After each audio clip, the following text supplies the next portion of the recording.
Mas, como eu falei para vocês também, para mim existe uma coisa que é a alta médica, que o Pedro está liberado para jogar e ele fez um grande jogo, mas não existe mágica.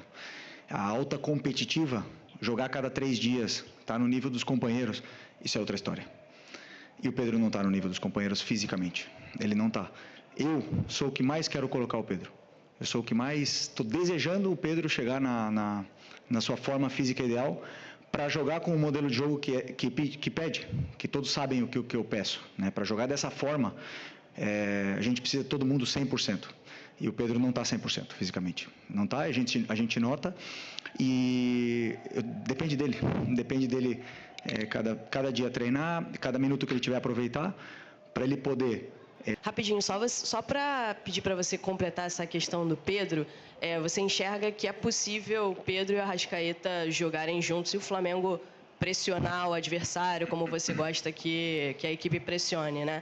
Queria que você explicasse isso. E, rapidinho, só para completar, queria que falasse da situação do Gonzalo Plata, né? Porque ele está com edema ósseo. Ele acabou jogando aquele jogo lá contra o Botafogo da Paraíba. Foi alguma questão de erro de planejamento? Ou ele estava bem e depois piorou? Enfim, ele perde aí os próximos jogos?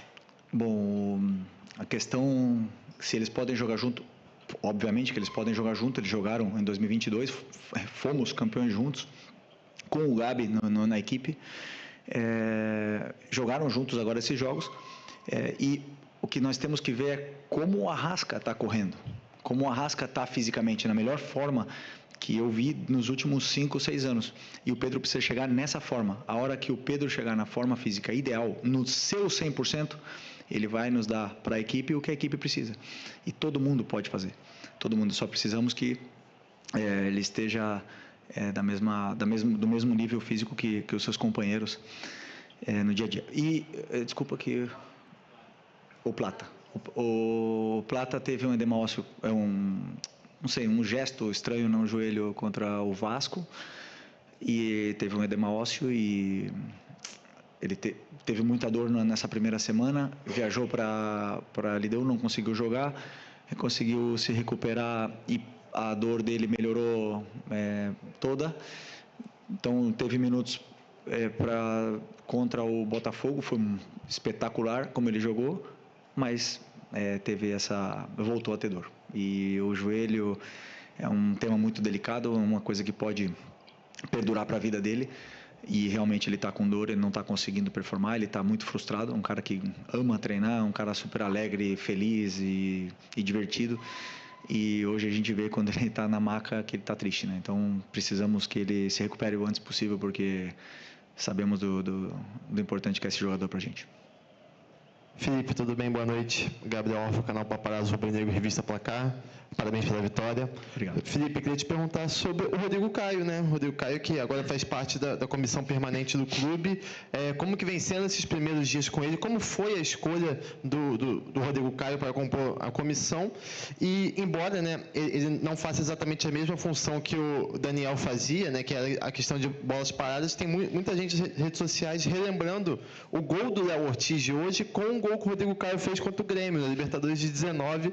Queria saber se essas jogadas aéreas aí tem alguma coisa a ver com a chegada do Rodrigo Caio ou não, ou ele não tem nenhuma relação com isso. Obrigado. Bom, primeiro agradecer o Daniel Alegria, que começou comigo, estava comigo desde o começo, né, no Sub-17, me acompanhou toda essa trajetória, subiu comigo aqui profissional, e me ajudou muito, mas eu entendia que precisava uma mudança. Comentei com o Boto sobre essa mudança na comissão e de um perfil diferente, de uma pessoa diferente. E como vocês bem imaginam, eu e o Boto conversamos todos os dias, horas e horas e horas sobre tudo. É um cara que ama falar de futebol e está comigo, com os treinadores que ele trabalhou. E eu também gosto de perguntar muitas coisas para ele, sou muito inquieto, e ele até liga para outros treinadores para eu perguntar coisas de tática. Então a gente se ajuda muito, e ele me deu alguma opinião e alguns nomes, né, para poder completar essa vaga. Obviamente, quando eu escutei o nome do Rodrigo, já aprovei na hora, porque eu conheço a pessoa, o caráter e o profissional que ele pode ser. Ainda é novo, tem muito a aprender, e veio para somar na parte do clube, né? Então, Estamos felizes com a sua chegada, tem um impacto grande, né? Os jogadores respeitam muito uma pessoa íntegra como o Rodrigo e com a história que ele tem. E sim, está ajudando também na bola parada, junto com o Marcinho, junto com os nossos analistas. Então, todas as jogadas de bola parada foram preparadas e treinadas. Às vezes acontecem gols, às vezes não. Também fizemos gol com alegria, não porque mudamos que fizemos gols, né? Mas eu sentia que precisava dessa troca e, como eu te falei, o importante é agradecer a alegria aqui. Okay. Boa noite, Felipe. Léo José, do Coluna do Fla. A lesão do Pulgar fez com que você a lesão do Pulgar e também do Ala fez com que você precisasse puxar um pouquinho o Gerson, e aí você formou a dupla ali do Gerson com o De La Cruz. Uma dupla que funcionou bem, né? Pelo meu entendimento, seu entendimento também. E lá na ponta direita você acabou jogando o Luiz Araújo. E com a lesão do Plata, em mais alguns jogos a gente vai precisar ver outro ponta direita por ali, sem ser, obviamente, o Plata. E com o Luiz Araújo na direita e o Gerson, sequência, ou você prefere mesmo deixar o Gerson ali na meia direita e usar um outro volante? Eu sempre penso em escolher os melhores para poder montar um plano de jogo onde eu possa machucar o adversário. O Luiz tem uma coisa que é muito boa, que ele tem gol. Ele tem gol, ele tem assistência, ele gera esse perigo quando ele chega perto da área, né? Então, ele nos dá outras coisas com suas características para a equipe. Então, eu sempre, quando eu vou analisar um adversário, e agora mesmo pela falta dos volantes, nem duvidei em colocar o Luiz pela forma que ele entrou no último jogo com 10 minutos. Falei para ele, orgulhoso que eu me sentia dele depois de ter ficado vários jogos no banco. E entrou, 10 minutos não, no minuto 10 contra o Bahia. E correu de uma forma assim muito bonita. O que ele fez no jogo contra o Bahia foi para mim impressionante. Falei para ele que eu fiquei orgulhoso dele. E o futebol ele devolve. Um cara que treina todo dia do jeito que ele treina, um cara que quer, que se incomoda quando erra e quer melhorar e quer evoluir, o futebol devolve. E hoje devolveu com um gol, mais uma grande atuação. Então o Luiz sempre vai ser uma peça onde eu sei que eu posso começar com ele, sei que eu posso colocar no segundo tempo, e o campo fala, né? Tem jogadores que, como eu falei, batem na porta e vão jogar mais, depois os momentos de cada um vão dizendo se merecem estar no campo ou não. Felipe, aqui, boa noite. Bruno Vilafranca, da Rede Multiflá. Felipe, a meu ver, o Michael não tem deixado de lutar, hora nenhuma, jogo nenhum. Toda a participação dele, não vejo faltar luta ao Michael. Agora, algumas tomadas de decisão eu acho que têm sido equivocadas e a torcida já cobra bastante. O Michael, eu vi que no momento em que ele deixou o campo hoje, você deu um abraço longo no Michael, não sei se falou alguma coisa, eu estava longe, não consegui ver. Como fazer para tornar o Michael, de fato, aquela peça importante que o torcedor tanto pediu, inclusive o retorno na temporada passada, e essa é uma das funções do treinador, recuperar jogadores que não estão dando aquilo que o torcedor entende que pode ser melhor. Obrigado e parabéns. Obrigado. Eu penso sempre em uma frase que define, né? Ninguém é mais importante que a equipe. Todo mundo tem que se sacrificar pela equipe e a equipe vence dessa forma, ou está mais perto de vencer dessa forma. Hoje, o Michael, o Bruno Henrique, o próprio Arrascaeta, o Luiz, jogadores de frente não deixaram em nenhum momento a LDU jogar. Não deixaram. Eles não conseguiram passar do meio campo no primeiro tempo. E é um time que, se você ver, você estudar, eles jogam, como jogaram no segundo tempo aqui, né? Então, é um jogador, o Michael é um jogador que dá tudo o que tem pela equipe. E sempre que eu escutei os torcedores falarem, queremos raça, queremos gente que corre quando não der na bola, vai na vontade, ele tem tudo isso. E ele começou o jogo muito bem. E aí, nas primeiras decisões, a gente sabe que a torcida está esperando. E aí começam a pegar no pé, ele acabou ficando mais nervoso. Mas não temos que esquecer o que o lateral direito do LDU sofreu com ele, e tanto é que foi substituído, por causa que o Michael machucou muito aquele lado deles ali. Depois, falta o terço final, falta o último passe, falta essa tomada de decisão? Sim. Ele sabe, ele treina, ele é o cara que mais fica fazendo complemento todo dia, e a hora que a bola entrar ou que ele conseguir se soltar um pouco mais nesse aspecto, ele tem porque em 2021 ele fez 15 gols, se não me engano, 12 gols, ele quase foi artilheiro do Brasileiro aqui naquele ano. Então eu tenho que tentar também ajudar ele a recuperar isso aí, que é um jogador que deixa tudo que tem pelo Flamengo. Oi, Felipe aqui, David Sharp do Antenados na Jogada. Parabéns pela vitória. Eu queria saber o que você pensa em relação à marcação alta e criação de jogada, porque não necessariamente o time precisa marcar alto e roubar a bola no campo do adversário para criar jogadas, para ter a posse de bola, né? Salvo engano, até o Guardiola falou que roubando a bola no campo do adversário você está muito mais próximo do gol e a chance de fazer gol é muito maior.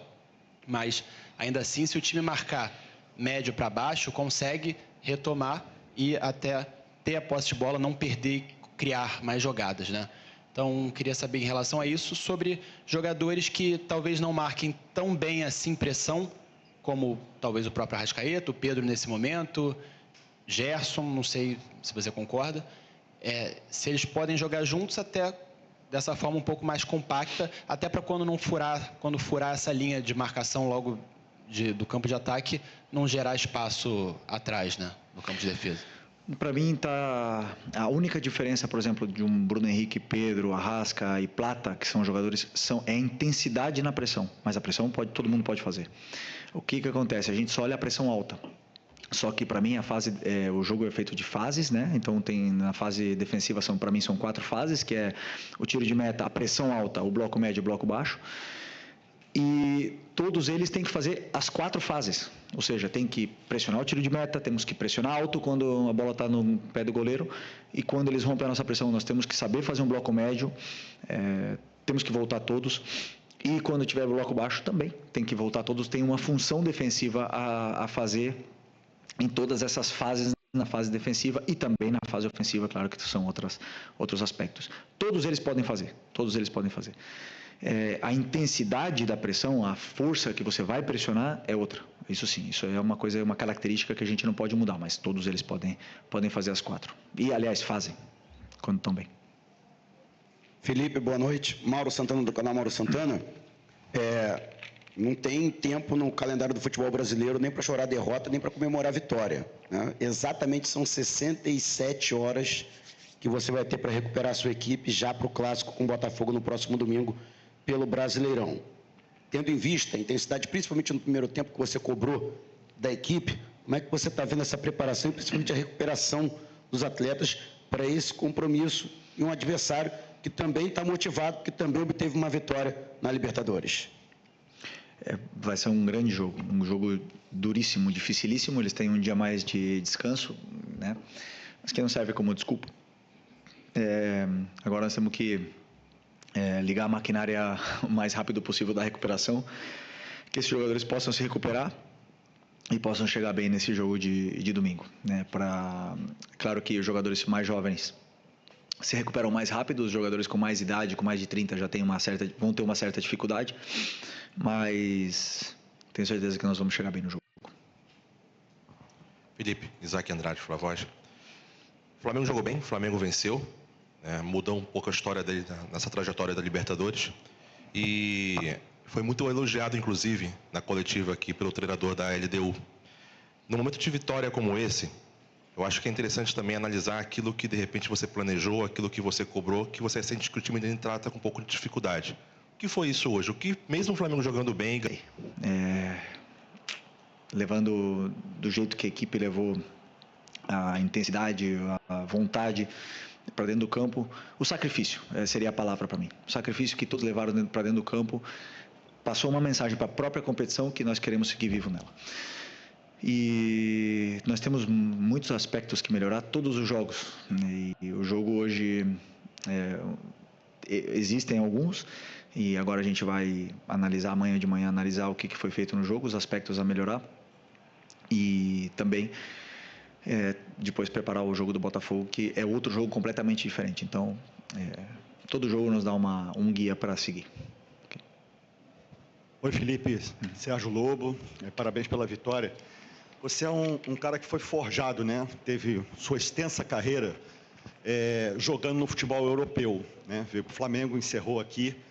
e você tem toda uma cultura europeia de jogo. Queria saber, te ouvir, a opinião que você tem sobre a escolha do Carlo Ancelotti como técnico da seleção brasileira, por favor.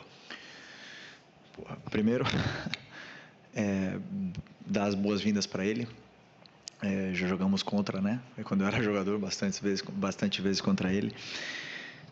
Nos ganhou até uma final da Champions, então é um cara que vem com o respaldo todo para tomar as decisões que ele tenha que tomar e que queira tomar. Não podemos nos enganar. O melhor futebol está lá. Os melhores jogadores estão lá, as melhores competições estão lá, os melhores treinadores estão lá. Essa é a verdade. E nós temos muito que aprender do futebol europeu. Então, muito bem que ele venha para cá e viva o futebol brasileiro, que não é fácil para ninguém, né? Então, que ele possa nos ensinar, que nos possa dar a sua experiência, que ele possa vencer e que ele possa trilhar um caminho de vitórias aí na nossa seleção que está num momento muito conturbado, né, politicamente. Então, precisamos de uma estabilidade, precisamos de alguém que tenha esse carisma e que seja bem-vindo, que seja bem recebido por todos nós que, sem dúvida, precisamos muito de ajuda para continuar evoluindo e melhorando como